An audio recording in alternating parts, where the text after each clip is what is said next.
So we learned today that Maine Republican Senator Susan Collins, she hosted bipartisan talks of senators to try to come up with a solution to the government shutdown. And to keep people from talking over each other in her office, she had them use a talking stick. You've probably heard of this, you know, whoever's holding the stick, that senator is the only one who can talk. However, at one point, one of the senators loudly interrupted the stick-holding senator, who responded by throwing the stick across the room and damaging a shelf in Susan Collins' office. So Collins, it's true, then replaced the stick with a small rubber ball. Well, I'm John Zipper. I'm your host for Week to Week and the Commonwealth Club's Vice President of Media and Editorial. On today's program, we'll of course talk about the shutdown, which is now unshut down. We'll do a roundup of other Trump news, the unexpected San Francisco mayoral race, sanctuary cities, and we'll share some 2018 predictions. As always, I note that the Commonwealth Club is a place for people with a wide range of views, so any opinions that are expressed here are those of the speakers and not of the Commonwealth Club. Now let's meet our panelists today. I'm very glad to have all three of them here. However, I must admit I'm disappointed in all of you. Donald Trump releases his fake news awards and none of you win it? No. I was lobbying for it. Okay. Well, better luck next time. We'll start with, on the far end of the stage, with Carla Marinucci. She's the senior writer for the Politico California Playbook. You can find her on Twitter at @CMarinucci. Next to her is Bob Butler, a reporter for KCBS Radio, and he's on Twitter at BobButler7. And next to me is Mark Z. Barabak. He's the political writer for the Los Angeles Times. He's on Twitter at Mark Z. Barabak. So there should be question cards out there. If not, our folks will spread them around. I apologize. I don't think I got to put the cards around earlier. Let's get a stick. There you go. Just use a rubber ball. But let's start with the government shutdown. As of midnight on Friday, the federal government went into really a partial government shutdown mode, suspending some services and payments until Congress and the president agreed on a spending bill. This happened today. Congress voted, and we heard just before we came in here that Trump has signed the bill to fund the government through February 8th. With the Democrats accepting a Republican promise to vote on immigration in the next couple of weeks, I should note that February 8th deadline is actually also the day of our next Week to Week. So we will be talking about this then. Hope you can join us there. But let's start with what do we know about, was this all, I mean, we're right back where we were really 3 days ago. Mark, I mean, was this an exercise that was just pointless, or did one of the sides actually get something out of this? Well, was it pointless to the extent that the ball hasn't been moved very far down the field, to lapse into a sports metaphor? I mean, we're going to be back at this again in 3 weeks. I mean, there were some concessions. What Democrats got was a commitment from Mitch McConnell, the Republican leader, to debate immigration legislation. I mean, what is fundamental issue here is the so-called Dreamers. I presume most of you are aware of what, but for definitional sake, children at the time, people who were brought to the United States as minors by their parents and are now here. And their status is up in the air. There's about 800,000 of them. And, you know, the odd thing is everyone seems to be sympathetic, or I shouldn't say everyone, most seem to be sympathetic, including the president, who's talked about the Dreamers, and these are great kids, and I want a bill with heart. It's very important to Democrats. Love, excuse me, a bill with love. So that is what is at the center of this latest impasse. So what Democrats got was a commitment from Mitch McConnell that there will be a debate on this, a fair debate, a chance to bring up amendments and have an open debate. Now that's the Senate. No commitment from the House. What Republicans got in turn was there was a repeal of a tax on medical devices, which has been sort of a sticking point, a bugaboo, if you will, for Republicans associated with Obamacare or the Affordable Care Act. So they got that out of it. Those are sort of the major points. And then we're back at it 3 weeks from now. Mm-hmm. Carla? Oh, yeah, but I mean, if you're talking about winners and losers on this thing, I mean, I think I'm only looking at our Politico headlines that have just been published in the last hour or so. Democrats rolled in the shutdown standoff. liberals livid after deal to end the standoff. It goes on and on. You know, the hashtag is Schumer's sellout, is what I'm seeing. I think for the Democrats, this is a little bit thorny because before, as the shutdown was happening, the sense was, okay, they've got the high ground, you know, the polls are behind the Dreamers, Americans are really behind some kind of a deal here. The Democrats had the whole issue of President Trump's comments going in that was firing up their base, and that is where this was a torturous thing for Democrats all the way around. I mean, in terms of, you know, nobody wants to shut down the government, particularly like in California. We have high stakes here. California has more federal workers than any other state, 140,000, has more Dreamers, has more CHIP recipients. So there was a lot at stake for California here. So it was torturous. But the fact is that the Democrats' base was really into this. They were like, look, if you don't stand up now for this, when are you going to stand, right? And it's all a question. I mean, we know that the Republicans, McConnell et al., have been like fighting tooth and nail for the Republican base, and a lot of the Democrats were saying, you know, the Democratic base was saying that. You had the Women's March. A lot of people came out. A lot of those signs I saw. I was here on Market Street and I covered that and saw the signs. A lot of it, the signs were about DACA, you know, and other issues, not just related to the Me Too issue. So for the Democrats, it was also about the 2018 elections and keeping the base fired up. And I'm wondering now, when looking at some of the reactions, as Mark said, we'll see. It's a little early to tell what the fallout is going to be and who's going to be perceived as the winner or the loser. But you saw right after this deal, there was Sarah Sanders saying, well, you know, the Democrats caved because we were right. And you can go down the list on Republicans like Cornyn saying, yeah, they got a deal from McConnell, but he was going to do that anyway. So what did they really get? Kind of painting the Democrats as being had in this deal. Bob, do the Democrats have a problem with their base? I think there's a problem with the base, but I also think that what Cornyn said, what Sanders, I mean, they always say everything to blame the Democrats for everything. I mean, the Democrats are the reason why we lost World War II. I mean, if you listen to them, everything is about the Democrats. It is weird that you basically have the White House, the Senate, the Congress, and you can't keep the government open because in the Senate you have to be able to legislate and negotiate, and they don't want to negotiate at all. The Democrats have a problem with the base, I think, because you have so many different factions. The real liberal faction, you have the moderate Democrats, and you have the Bernie bros. I mean, it's hard to get them all on the same page. And I think that's one of the things that the Democrats have to really fight against is because if they can't, if the same thing happens this year that happened in 2016, the chances of being successful in 2018 aren't that great. They have to, at some point, come together and say, all right, this is not the best that we could have got. This is not what I wanted. This is the best we could have gotten, and I'm okay with that. And at some point, you have to just cut your losses. Can I interject a note of, I don't know if it's skepticism, cynicism, a caveat, an asterisk? A correction? No, not a correction, because I'm just going to say, look, I liken this to trying to assess the damage when you're in the middle of a tornado, right? If you ever covered a tornado or seen a tornado, there'll be like houses that are blown apart, and right next to them are ones that are standing intact. And you don't know, you really can't size up the damage or the impact. I mean, we're in the middle of a political hurricane, tornado, choose whatever natural disaster metaphor you want. We don't know. And I would say there's, 100-some or 200-some days until the election. That's going to be about 600 news cycles. That's going to be about 10,000 presidential tweets. You know, there's a tendency, because it's happening right now, to just project everything that's happening now forward. We honestly don't know. There's so much that's going to happen between now and November.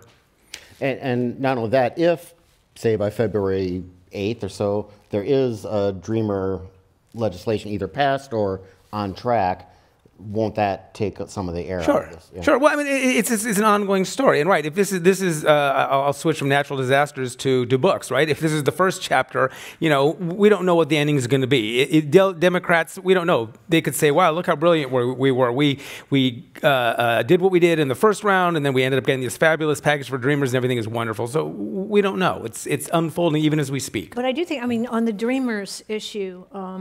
I know Maggie Haberman tweeted today that it's already too late for a lot of these Dreamers. I mean, the fact is that the deadlines are coming up. in many states, and I think we saw this ad from President Trump this week that suggested they're not going to. I mean, from his presidential campaign, that really, to me, harkened back to that Pete Wilson ad for Prop 187, that they keep coming. It had this, illegal immigration, crime, pictures of the border at Mexico, and really talking about how Democrats are going to be complicit in any kind of crimes that are committed by undocumented immigrants. They keep likening DACA recipients to illegal immigrants, and I think that rhetoric suggests this isn't going to go away if some kind of deal is. I mean, I talked to a hardcore Trump supporter today who said the way many of them see it is the Democrats want to keep this issue going or welcome all these DACA because they want to create a base for the future. That's why they want all these illegal immigrants in the country to register them to vote so they can have, so they continue to be in power. That's how some of the far right is seeing it. I'm not saying that moderate Republicans do. And we did see this week Schwarzenegger and some moderate Republicans here in California really push back on this and remind Republicans of the words of Ronald Reagan with regard to Shining City on the Hill. This is a place that welcomes people from all countries to make good, so they can make good in this country. We'll see which of these sort of visions takes hold in the Republican Party as it goes forward. That's what I think is the I would issue. say that the Republicans, I think, have a reason to be scared because the way they've treated the Dreamers, if they do become citizens, who do you think they're going to vote for? I mean, that's the way I look at it. One last thing on this, on the Democrats and what they did. You know, you don't want to see the government shut down, but after being, well, I can't use that word, but after being run roughshod over by the GOP since they got the majority in Congress, the Democrats finally took a stand. Now, will that stand hurt them in the end? I don't think so. I think as you said, there's time for them to lick their wounds, lick their hurt feelings. And they have to look at the big picture. And I just want to say one thing else on the Dreamers. There's an economic issue with the Dreamers, particularly here in California, where you got 200,000 of them, and the studies show that 90% of these kids are either in school or working, and that their economic impact on the country as a whole is like $5 billion. They add $5 billion to the economy. In California alone, according to, I think it was Pew study or one of the Pew Research. Yeah, Pew Research. That they have contributed almost $350 million in taxes in California. Yeah. So that's an issue that matters in California, and I think that's why you saw both Senator Feinstein and Senator Harris today vote against this measure. Yeah, if you don't saying know, they didn't think that there were enough that there was enough security for them. If you don't know, to be a dreamer, you have to either be in school, be working, you have to have no criminal record, you have to register every year and pay about $500 a year in order to be considered a dreamer. So what Obama did was get them to come out of the shadows, and they did. They came out and they said, "Here I am. If you're going to protect me, great." You know, and now it's a double-edged sword. But I keep hearing them talk about them being a draw on the economy. They're paying taxes. They're paying into Social Security and Medicare. They're paying, income tax. If this never changes, when they retire, they aren't eligible for Social Security or Medicare. They aren't eligible for welfare because they're not citizens. And that's something that I think the Republicans have done a very good job of setting the agenda and getting people to think that's the case, but that's the reality. And I think one more thing on this, where Trump has spoken out numerous times on this, and in the ad did as well, that Republicans are framing this issue with regard to immigration. George Lakoff always talks about the way words are used, how Republicans use death tax instead of inheritance tax and so forth. This time, to me, it's chain migration. What is chain migration? It's really family reunification. That's the way immigration has worked for decades here. And Trump is talking about how we need a merit-based system for immigration. And this is going to shape the whole discussion going forward, too. I mean, I know in my case, not one of my 4 grandparents from Italy, who were all illiterate peasants, would have been eligible under the kind of criteria they're talking about. And I think that's true for probably a lot of folks in this audience, right? Trump's grandparents, too? Yeah, and Trump's grandparents, too, as a matter of fact. Well, and you get extra points, though, if you came from Norway, right? Which I didn't. I mean, there's help there. Because they're very hardworking people, we know that. There was a suggestion by some in Congress, and I think maybe a growing chatter, that the Democrats should just say, fine, Mr. President, you can have your wall funding, you know, give us the Dreamers. Mark, what do you think? My understanding, and I don't profess to have firsthand knowledge of this, but my understanding is that part of the frustration Democrats have is they feel that they have, on more than one occasion, reached an agreement with President Trump, who then talked to other more hardline members of his staff and went back on it. But my understanding of the outlines of the deal was that the president would get some funding toward a wall. Now, even the president has said it's not necessarily going to be a brick and mortar from sea to shining sea. Right. But basically, I think the figure was $16 billion or something toward 1.5. Just to start, 1.5. Okay. They were going to give him money toward the, quote, we'll call it for discussion's sake, wall. In return, they would be the protection for the Dreamers. And they felt they had that deal. And then again, the president, some hardliners in the administration, Stephen Miller, who some of you may be familiar with, the chief of staff, John Kelly as well, basically talking the president out of this deal. And that's one of the frustrations Chuck Schumer expressed was he likened it to dealing with Jell-O. Just, you know, no there, no spine there. And do you think that's why they finally came to a deal today, because Trump was not involved in it? I mean, that he kind of was absent since Friday. It seemed to be a very conscious effort on the part of the White House to keep the president, distance him from all of this. Yeah. And the great negotiators, right, doesn't seem to be involved in the last 24 or 48 hours. His schedule has been pretty light, at least the one that the White House has put out. So that's been interesting to watch. And on the wall, there's another California issue, but you know there are 8 border prototypes down by San Diego right now that have cost right now more than $20 million put together. Earlier this month, Axios reported that Trump was going to go down and visit San Diego and look at the border wall prototypes. Of course, he hasn't been to California yet, even with the mudslides and the wildfires and so forth. So that's it's going to be interesting to see what kind of reception, if he actually follows through on that, what kind of reception. He might just go to Arizona and look over.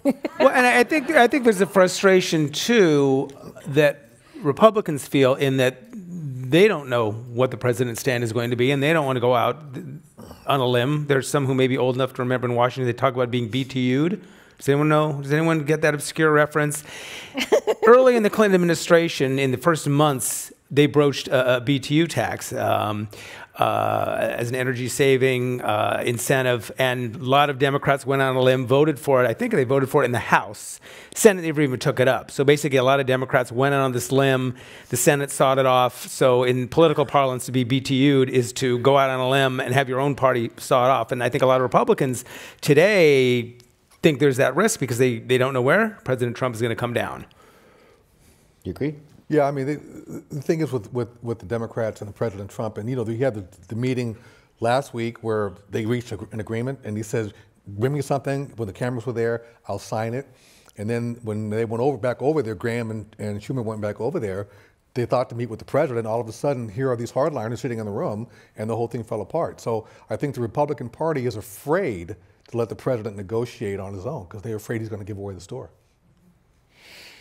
Okay, well, let's stick with the president for a bit here. There's a lot to talk about when we kind of talk about doing a roundup of Trump news. There have been these now well-publicized claims that Donald Trump had paid off an adult film performer to keep quiet about an affair, $130,000. Some are saying, why isn't this getting more attention? Others are saying, why are you making a big deal out of this? First of all, do you believe it? Do you think it's Well, I do believe it. Again, I don't have any firsthand knowledge. But look, the Wall Street Journal, giving credit where due, reported this very thoroughly, and they found that the president's personal attorney formed a limited liability corporation in Delaware with the express purpose of making this payment. So I think it's pretty, to the extent that we live in a fact-based society, or like to think we do, I think it's pretty airtight that this did in fact happen. Why didn't, I mean, I do think it's rather remarkable, and not to quote my own tweet, but I did tweet out an observation just saying, I mean, what kind of world do we live in when, like, the most buzzed about story of the day is not the president paying off a pornographic actress to keep an affair secret? I mean, it really is sort of a testament to the times we're living in and how remarkable they are. I mean, it's, you just can't be shocked by something like this, given his track record. I mean, when you hear something like this, you say, oh, if you heard this about Obama, it would be like, oh my God. If you heard this about Clinton, it's like, yeah, I can see that. If you heard about Trump, it doesn't surprise you, and that's we're grading on a curve. That's the shame about it. It's that it just doesn't surprise you, and it's like he's gotten a lot of. He's like the Teflon Don. Nothing sticks to him. Think about it.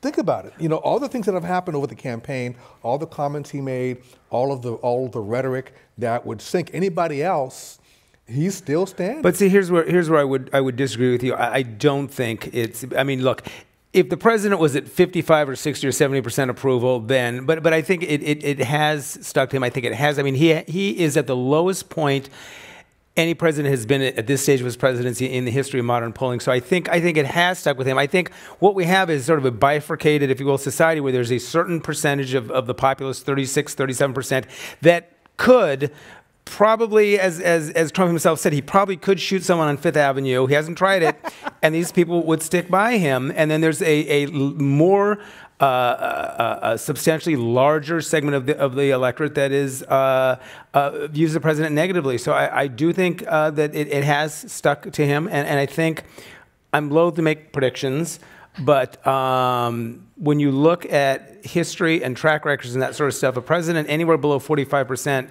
going into a midterm puts his party in a very, very tough spot. And he's right around 37, 38 and seems pretty much stuck there. And I just want to say on the Stormy Daniels stuff, Vice President Pence was asked about this today and said that these are baseless accusations. But I mean, who among us has not formed an LLC and gotten $130,000 for, you know, I mean, how did she get the payment if it was so baseless? I thought it was another interesting tweet that Jenna Jameson, who is, I've done a number of stories with regard to the porn industry. She's like the superstar of porn. Anyone who, Howard Stern has interviewed her a million times. She tweeted this week that she defended President Trump, saying, hey, I was in Beverly Hills, at the Beverly Hills Hotel in a bikini. He came over to me and said he really admired my business acumen. And I was like, well, how did he know who you were? Unless he's very familiar with your work. And so, this is your typical Commonwealth Club panel, huh? Commonwealth Club late night. Yeah, but I do wonder, I have to say, if that Stormy Daniels story sort of morphs into more of the Me Too kind of story for Donald Trump, because this is hitting Hollywood really hard. If any of you watched the SAG Awards last night, this is a major issue. This is not going away in Hollywood. I don't think it's going away in politics. We're seeing that in California. And Gloria Allred's certainly not going to let it go away. But there may be other women out there that come forward with, say, not so you know, positive stories about Donald Trump as Stormy Daniels. Well, I mean, there already are allegations that, you know, she wasn't the last. Yeah. You know, that he might even be involved in something now. Who knows? We should go into explain that a little bit more. Did any of you see Bill Maher on Friday night? So his first guest was Michael Wolff, who has written this Fire and Fury book that was this great tell-all. And Maher asked him if there was anything he had left out of the book or that hasn't gotten attention, and Michael Wolff said, basically, the president is still having an affair, or is currently involved in an affair. He said he didn't have enough proof to put it into the book, but toward the end of the book, there's a paragraph where if you read it knowing this is a possibility, you would probably be able to figure out who it is. First of all, Michael Wolff's kind of the Kitty Kelly of political tell-alls these days. What credence should we give to a statement like that? What do you think, professional journalist?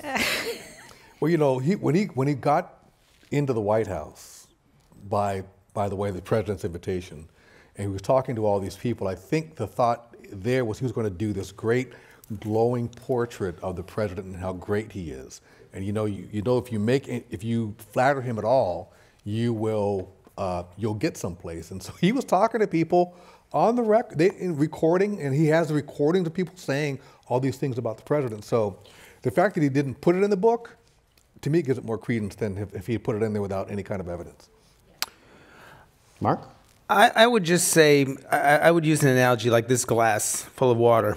You know, I can fill it up and I can pour, and it's going to go to the top, and then I can pour more. I could pour 10 gallons of water, and I think it's kind of like that with Donald Trump. I think you can just keep pouring and adding more information, and I mean, I don't know that it's going to really tell people a whole lot more than they don't already know, or it's just going to be a lot more spillover. I think minds are pretty well made up. And I guess we'll eventually get around to 2018 in the midterms of what's going to happen. And to me, that's fundamentally what it's going to come down to, is where the energy and where people turn out. I don't think there's, I can think of very, very few things, and I'm not going to even joke about them, that would really totally cause people to do a 180, one direction or the other on Donald Trump. I think minds are pretty much made up. I think anything more is like pouring more water into this glass is just going to spill over. So, you know, there'll be more revelations along the way, and I think a lot of them will confirm, for people on both sides, it'll confirm for people who don't like him that he's lazy or promiscuous or whatever they don't like about him. And for people who do like him, it'll just confirm that the media's out to get him and he can't get a fair shake no matter what he does. Yeah. Okay. I want to talk a bit about Trump and the press. Now, it's interesting. After I recently saw the movie The Post, which retells the Pentagon Papers story from the point of view of the Washington Post. And afterward, I found an old recording of the Post's then publisher Katharine Graham speaking to the Commonwealth Club. This was in late 1972. And her address was about the Nixon White House's war on the media in light of the Pentagon Papers and the still developing Watergate scandal. Not too long ago, Senators Jeff Flake and Senator John McCain, both on the same day, criticized the president's war on the media, this President Trump's war on the media. Senator McCain in an op-ed, I forget if it was in the Washington Post or something else, and of course Senator Flake from the floor of the Senate. Let's start with Carla. I mean, you've talked a lot about in the past and written about, you know, White House pressure on the press. Right. How do you think? First of all, what do you think the White House hopes to honestly get, other than continuing the messaging to its base, or is that really all this is about? I think that is what it's about. To watch those press briefings every day, which have become like must-see TV for me. I don't know about you all, but Sarah Sanders is just. I mean, it's kind of a shocker to watch her interactions with the media in terms of lecturing them on what they should be asking, in terms of controlling them and not allowing them follow-up questions. You had John Acosta from CNN say the other day that he was actually shouted down in the Oval Office by Trump assistants who didn't want him to ask a question to the president, which he said has never happened before in his experience. I think we're seeing things with regard to markers on how the press gets treated. Not to say, you know, look, we know I've told the story here about Obama trying to control the media coverage. When I was at the Chronicle, we've had issues with the Trump campaign too. But presidents and political figures all along have tried to control and shape their own media coverage. That's nothing new. But the increasing efforts to control the media and to keep them at arm's length. Remember that President Trump still has not had a full press conference. He didn't have an end-of-the-year press conference, the traditional one. So right now, reporters are left with throwing him a question as he goes to Marine One, and of course not getting much follow-up. There's no real in-depth discussion unless he chooses to sit down, as he did with the Wall Street Journal or he has with the New York Times. But the fact is, there's no effort to open this up. To have no press conferences, full press conferences in his first year is kind of amazing to me. And I don't know, the media needs to push back on that. Well, I mean, they've got Sarah Huckabee Sanders help. I mean, she is their best ally. That was a joke, but Yeah. I mean, I've never seen a press secretary just lecture the media to this extent and to tell them who they should rely on. I mean, she does that. She says, you know, you shouldn't rely on other people, other sources in this room. I've heard her say that. She cuts off the follow-up questions. There was a really aggressive effort. Not to answer the question. One of the favorite phrases is, I've answered that numerous times. Well, you never have answered the question once. I've got friends who work in the White House press room, and you know, we had actually, I'm a member of SAG-AFTRA, I'm on the national board. We have a broadcast steering committee, and we had Stephen Portnoy at one of our meetings in which he got up there, and we had covering the White House, and the stories he told about what goes on in there, and you kind of see it when you watch the briefings, the people are asking questions and the expressions on their faces. It's like this has not ever been seen before, to have a press secretary get up there and lecture you, lie to your face, and continue to lie. And that's the thing that gets me about it. Where is it going to end? I don't think it's going to end. I think it's going to continue this way all the way up until he's out of office, because in their mind, you know, the press is the enemy and they're treating it like the enemy. Boy, I have a lot of thoughts. Let me edit them down. Some of this is not new. I mean, I know it's hard to tell with my youthful, full head of dark hair I have, but I've been doing this for a long time. You know, long enough that I have been yelled at, I've been spit at, I've had fists shaken in my face, I've been heckled, I've been called all sorts of terrible names, none of which bother me. That part is not new. I think when you have a president leading this sort of attack on the media as an institution to a point where you have reporters who literally needed to have a protective escort at events, we've sort of taken things to a whole other, I think, dangerous level. It's sort of an inside joke. I covered, you guys, you folks, you guys, you ladies, you gentlemen might remember a fellow named Ollie North who ran for Senate. It would have been 1994, and I was there and I covered it. And he had a stock line where he would talk about the New York Crimes and the Washington Compost. And, you know, he would get laughs from the audience, and they'd all turn around and look back at the press corps. And then literally after the event, they'd clear out, and Ollie North would come back and talk with people and just be as friendly as could be. In other words, it was sort of like we were all in on this joke. We were props, and we knew he was appealing to a certain part of his base. It was all a good joke, and it doesn't feel like a joke anymore. And I would simply conclude by saying, you know, I've done this my entire adult life. I've done this since before I was an adult. And I really strongly believe in what it is that we do. And there are bad journalists, just like there are bad cops and bad moderators, not you, bad nurses, bad doctors, bad you name it. There are some really lazy, bad, poor reporters. But in the main, I would say most of them are honest and are hardworking and sacrifice tremendously. Small things like missing your kid's birthday or an anniversary or family events to be a thing, and big things. I don't know anyone personally who's died, but I have colleagues who have been blown up, who have suffered grievous harm. And I know of a few professions other than police officers and firemen who run to danger.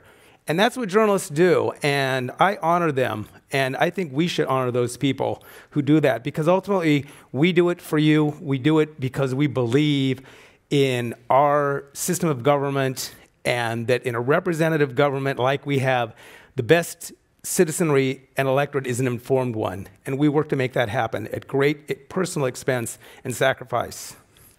Bravo. You know, American journalists really have the privilege of not having to worry about their lives, usually. We've only had a couple of journalists in the United States killed since 1976. Don Bowles in Arizona, who was blown up, and then Chauncey Bailey in 2007 over there in the streets of Oakland. I knew Chauncey, and I was part of the Chauncey Bailey Project that investigated his death. And the reason why we did that was because if they can kill any journalist, they can kill all journalists.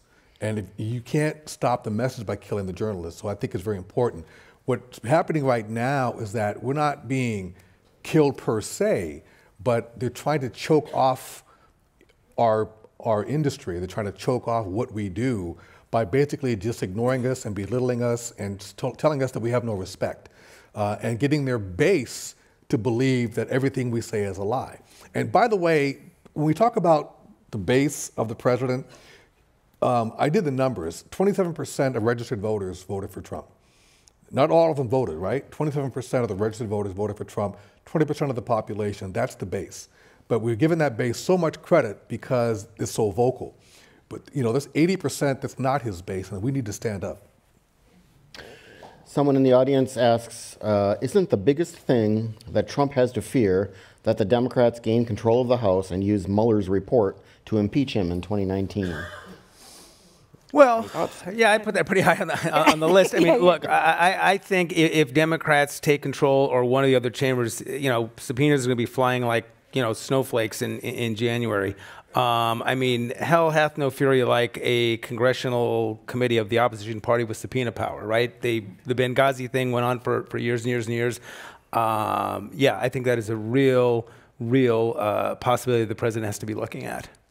Yeah, I mean, I look at Adam Schiff, who's the ranking Dem on the House Intelligence Committee. He is already all over the tube every day of the week. I mean, he's incredibly effective in terms of making the argument, and he's a former prosecutor from Los Angeles, and I think somebody to watch in California politics. But I mean, he has really made his name on being a very sort of super smart but super strategic guy when it comes to former prosecutor. Yeah, going out and really making the case here. And I think, look, all of the seats the Dems need, a third of them in California to flip the House, and that's where you're looking at of the 17 Republican seats in California, there are 64 Democratic candidates. There's no lack of people who want a piece of the action or think that these seats are possible to flip.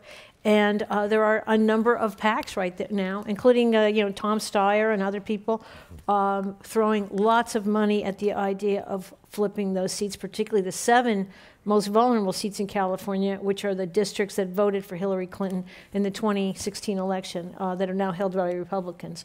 So that's why you've seen folks like Darrell Issa, the richest guy in the House, pull out of the race down there in Southern California. Ed Royce, who was, a super powerful guy on Capitol Hill, pulled out. Whether we see anybody else pull out, it's going to be interesting. But they are definitely vulnerable, and California is definitely a key to the flipping the House that you talked about. I think if I was a Republican House member in California, I'd be very nervous, especially if I walked around California on Saturday and saw these marches. Because the thing about what the message from the women that I was talking to on Saturday, and including Betty Yee, the state controller, is that it's not enough to just to put your voice out there. We need you to vote. We need you to run for office. And there are women who are running for office, and I got to tell you, they are so energized. That's something if I was Devin Nunes, I'd be shaking in my boots, especially the way he has treated the Judiciary Committee, and now with the latest special secret report he's put together that says that the FBI was corrupt during the Clinton investigation and Mueller and everything else. I'd be very, very, very scared. And just to append a couple thoughts real quick to what Carla, she was talking about retirements. The significance of retirements there's about 30 plus now. And the significance is that even in a wave year, even in a blowout year, something like 88% of incumbents are reelected. Okay, so it is much easier for either party to win an open seat than a seat. Even in a wave year, it's very difficult to beat an incumbent. That's the significance of these 30-plus open seats. And the other point that I think is important, we have to look at everything with a huge shaker of salt because Donald Trump broke all the rules that we thought we knew and understood about politics. That said, if you go back to the Civil War, the average pickup for the out party in a midterm is I believe, 33 seats. That's significant, but even more significant is if you look at what happened in 2017 in off-year elections, there were something like 70-plus off-year elections, House seats, legislative seats. Democrats overperformed consistently by quite a bit. We just saw this in Wisconsin, a district the Democrats haven't won in years. They just won. So, overperformance says tremendous energy as of today. Things could change, but as of today, tremendous energy on the Democratic side, and that's why there's this talk about a potential wave. Mm-hmm. And I think the more we get into the year, the Mueller investigation is not going to stop. Now, there are some things that could happen. I'm hearing that Trump is not happy with John Kelly. He may fire Kelly, put Sessions in as his chief of staff, and then put a new AG in who would basically try to scuttle the investigation. I mean, that's the thing that if you're concerned about our country, that's something that ought to concern you, because Mueller's obviously getting somewhere. You don't get the former Security Counsel, National Security Advisor, to plead guilty to a crime. That's just crazy. I mean, so he's got, what, 4 indictments, 2 convictions, and we don't know half of what he has. And if I was in the White House, I'd be very nervous. I understand they are very nervous, but we'll see. I wanted to move on to a local story, but as with every story about San Francisco, we assume the entire world is interested in it. Actually, the later in the evening of our last week-to-week program in December, Mayor Ed Lee passed away unexpectedly. This has kicked off, obviously, a much earlier than expected race then to succeed Lee as the mayor of the city. First, I wanted to talk a bit about Lee's legacy. I mean, Carla, maybe start with you. I mean, how do you think Ed Lee in his years as mayor is going to be remembered? Well, you know, Ed Lee never originally set out to be mayor. He was an administrator who took on a job in a city that was changing very, very quickly, technology, the issue of homelessness, affordability, income inequality, all hit San Francisco at the same time. And I think I went to Ed Lee's memorial at City Hall here. You know, a lot of people talked about him as really a decent, you know, not one of these negative flame-throwing kind of politicians that we see today, and maybe the last of his breed in that respect. And I think he will be remembered for things like the Warrior Stadium and some of the changes we've seen on the city's skyline. But also, you know, there is this issue of homelessness and other issues the city's still grappling with. We are the gateway to the Pacific. All those issues are what San Francisco is going to be about in the future. So that's why who handles this job now is going to be take on a very important role, and I think that's why you're going to see a tug of war over what happens. This is a major city, a high-profile city, and it's probably the lead state of resistance city to Donald Trump. So that's where some of this is going to be a throwdown to Donald Trump, and we're already seeing that when you have the acting mayor, London Breed, who's the city's first female African-American mayor, somebody who kind of falls into the Willie Brown footsteps, certainly knows him, knew him for many years. You know, Gavin Newsom is another one who was sort of handpicked by Willie Brown in the sense of the way he got into politics. So Willie Brown's stamp is on what's going on now, but the question is that going to continue here in San Francisco? You've already got a bunch of folks who want in on this job. Sure. And I think Mark Leno, the former state senator who had a stellar record up in Sacramento, was considered just a landmark legislator when it came to issues like same-sex marriage and on health care issues. He definitely has a very strong bid for this office, but you've got others, Jane Kim, Angela Alioto. This is not going to be, I think there's going to be a drama going forward. We'll see if London Breed is able to hold on to this job or if she's going to be challenged to be interim mayor, with an interim mayor. I mean, I was just going to say that the mayor of San Francisco is kind of, you know, like the mayor of Los Angeles, too. They're both such important cities nationally, and they're both, you know, outsized in their economic and cultural influence. I mean, you kind of automatically become some sort of a national democratic figure. Absolutely. Yeah. Well, you know, San Francisco has a history.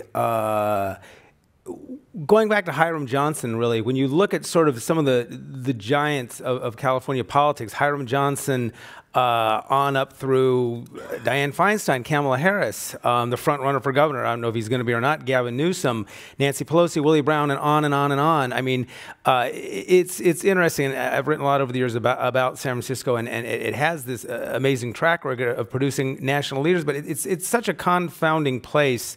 It's physically beautiful. It's charming. it's also a train wreck. You know, you go into some restaurant and spend $20 for a bowl of soup and step outside and there's human waste there and people literally shooting up drugs. It's the most confounding, crazy, weird sort of dichotomy. I don't know any place that has such extremes in such close proximity. And I sort of wrote about this in a column and ended by saying, I mean, anyone who could solve this, anyone who could make San Francisco live up to all of its potential and make it as beautiful a place to live all over for everyone, deserves to be not just mayor, but king or queen of California. You asked about his legacy, and I didn't cover City Hall, but I tended to do a lot of events that he was at, covering events like on Saturday and on holidays, and I can tell you with certainty that he sucks at carving turkeys at Glide Memorial Church. Because they would always get the mayor and the fire chief there, and they would get on the cameras. They couldn't do that. He was very bad when it came to going out to these public works things and hammering nails and things like that. But the guy was an average, lovable guy, you know. And like you said, he wasn't a true politician. He was an administrator, you know, who reluctantly took the job. But I think he'll be remembered as somebody who he got everybody's respect. I mean, sure, some folks aren't going to like you no matter what, but I think on the whole, people will love and respect and miss Ed Lee. Well, on that note, let's move on, but actually stay with state and local, and that is the Trump administration has continued to announce plans to crack down on so-called sanctuary cities, and including promising or threatening criminal charges against the leaders of sanctuary cities. So could we see London Breed or Libby Schaaf? Yeah, we've already seen Libby Schaaf and London Breed basically throw down to President Trump and say, yeah, bring it on. Libby Schaaf has said, I will go to jail for my constituents in Oakland. That got her a lot of attention on Twitter, and I think the mayors, a lot of the Democratic mayors in California will do the same. And of course, our Attorney General Javier Becerra has filed like 24 lawsuits related to Trump, but on this issue of upping the raids, the ICE raids in California. Right. This is where I think the whole issue of immigration, it could end up really hurting again. California Republicans have already been hurt on a number of levels. But you know, when you got headlines of stories, which you've seen in the last couple of weeks, which is a guy who's lived in the United States for 40 years and knows no other country is being deported and separated, and you got those videos of him getting torn away from his family at the airport, or the caregiver who's the only person who could handle the disabled kid and he's getting deported. These kind of human stories, I think they tell the story, but they also affect people where. You know, these dreamers and a lot of these immigrants are not strangers to those of us in California. They are like our kids' friends, our neighbors, you know, the people who work with us. This isn't some weird concept for us in California. So I think this issue it presents a real problem for California Republicans. When you talk about upping these ICE raids, you saw Jeff Denham, Republican, this week say, "Wait a minute, we want to do something to deal with this. We don't want just to have free for all here." And I think this is going to be where the rubber hits the road. I think on this immigration issue, you go forward. I think these stories, these human stories, are heartbreakers in a lot of ways, and that people are watching those stories, and a lot of them are saying, "This is not the America that I know," that you would take somebody who's lived here their entire life and throw them to a country where they've never been before. And some of the stories of people that this happened to, or we just had a story about a UC Berkeley kid who was in detention in LA for 3 weeks and he's completely legal. Those kind of stories are I think very problematic for the Trump administration and could really hurt Republicans here in California. I would venture to say there are any number of Democratic mayors and politicians, maybe even a few Republicans like Kevin Faulconer, who would love to be frog-marched in handcuffs out of City Hall by a Trump Justice Department official. And for that same reason, I think Dianne Feinstein was a wonderful gift and in-kind contribution when Donald Trump tweeted about sneaky Dianne Feinstein. I think that did more to help her with the Democratic base than probably anything she's done in the last 6 months. Yeah. I think you're right. Well, and California itself is a sanctuary state, so That's right. maybe they can frog march Governor Brown. I There don't think I want to get in an The argument with Attorney him. General this week held a phone press conference and basically reminded business owners that if they offer information to immigration officials that is not public information, they may be subject to a $10,000 fine. That's Assembly Bill 450 that just passed. So he put out that message too. California is drawing the line on how much to assist on this issue, and of course the Senate bill, the Sanctuary State bill, written by Kevin De Leon, is another aspect of that. So, I tell you that we talked about the mayors going to jail. We talked about the governor going to jail. This issue, I'll go back to the Dreamers for a second. I mean, we've got 200,000 in California. Somebody that I know, she's kind of a friend. She worked she's a journalist, she's a television producer. She went public last year when Trump threatened to get rid of the program. And she says, I'm a DACA, and I'm worried. And I talked with her last summer, and she says the uncertainty for her is tough, but what she really worries about is her parents, who are both undocumented. One works in construction, her mom works cleaning houses. And what happens if she gets status? All these people who are undocumented, who are here, who came in as kids, if you make them legal, what happens to the rest of their family? What happens to their parents? Because now you're not talking about 800,000. You're talking about probably, you figure a mother and father. You're talking about 2.5 million people.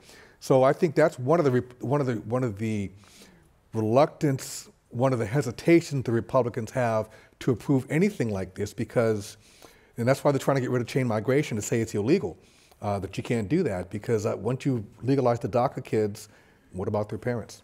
Well, look, there's a reason why this country has not had comprehensive immigration reform since 1986. And who signed into law what was widely acknowledged to be an amnesty bill? Ronald Reagan. Times changed. Politics has changed. Well, this being because our what would have been our first program of the year getting canceled, this is now our first program of the year. So I just wanted to do a little bit of prognostication or predictions or what the hell. So a few questions for each of you. Who in the political world do you think is the person to watch in 2018 and why? Carla, do you have someone? I'm going to start with Los Angeles Mayor Eric Garcetti because, a lot of people talk about Kamala Harris being somebody to watch in the 2020 presidential race. But I think Eric Garcetti is somebody to watch, too. Over the weekend, he spoke at the Women's March in Los Angeles to 600,000 people. I heard he blew people away. He did there what he's been doing up and down California and around the country, by the way, in the last couple of months, which is he talks about Los Angeles as a city-state, as a country, comparing the statistics of Los Angeles to any number of international economies, and he's running a very big show in Los Angeles. He's a great speaker. He's, I think, 46 years old. So he's a young Democrat who's, a lot of Democrats are hungry for somebody who's in the next generation, who represents some kind of promise for the party and where it's going to go, an attractive figure. Aside from the fact that he's the first Jewish mayor of Los Angeles, he's half Mexican, he's part Italian. What's not to like, right? Leave something for the other He's a one-man united nation. He's got it all. So I think he's, right now he's kind of a dark horse in this whole presidential race, but he could end up, somewhere in the top, 5 or so, 10, in terms of people to watch in that race. So he's definitely somebody I'm watching. Okay, Bob. Who? I have to go with Adam Schiff. Obviously, he's very competent at what he does. Being a prosecutor, I'd love to be in there when he's asking questions. I'm wondering whether or not the people he's asking questions of are like Jeff Sessions, who got nervous when Kamala Harris questioned him. Because if the Democrats take back the House, I can see him as becoming the chair of the Judiciary Committee. And if he's the chair of I can't say that word.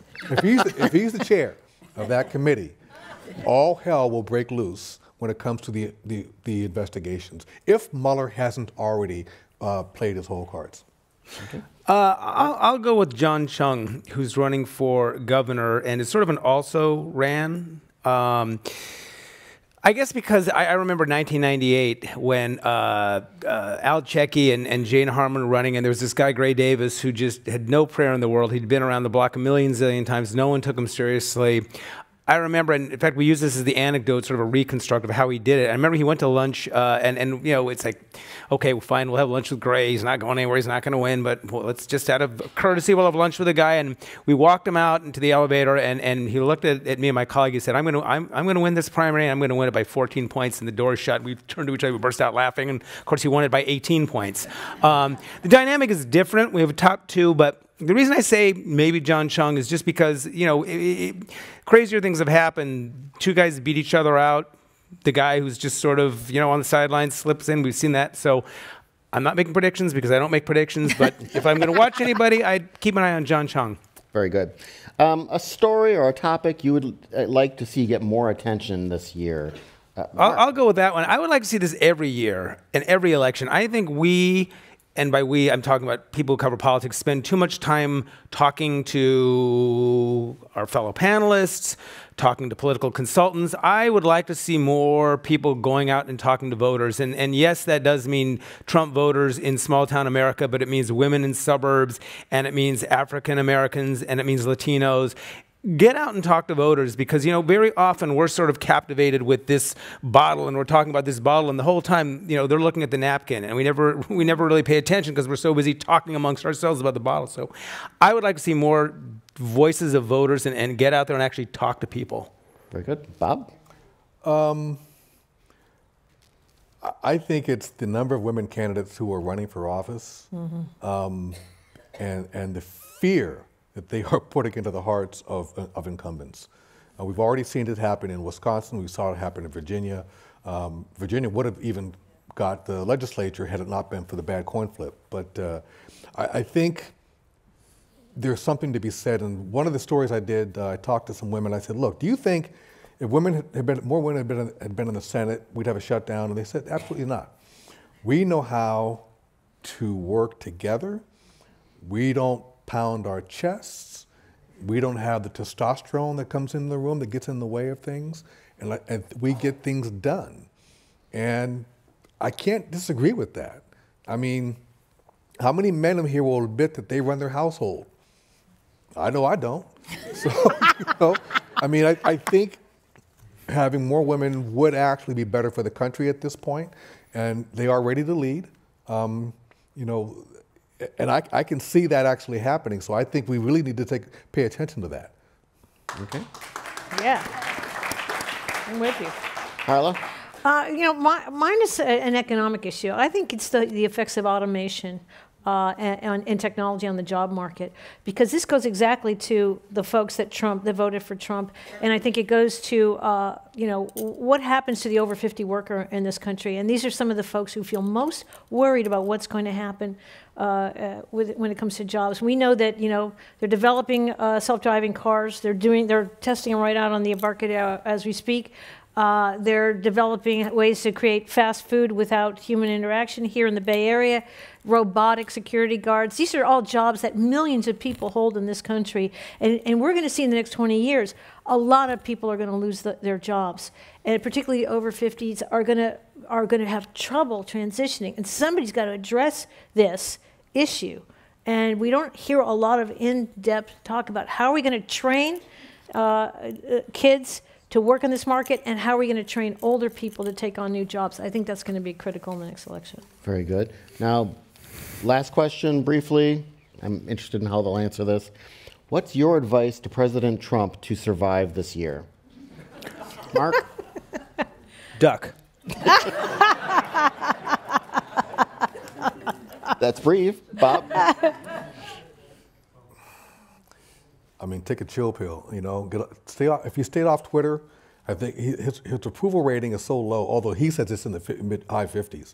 And I think it's, you know, President Trump, you have to understand that watching Fox and Friends is not really serving you right. The people on your administration that are pulling you so far to the right that you can't even see to the left, they're not serving you well. That's not what this country is about, and it'll be your downfall.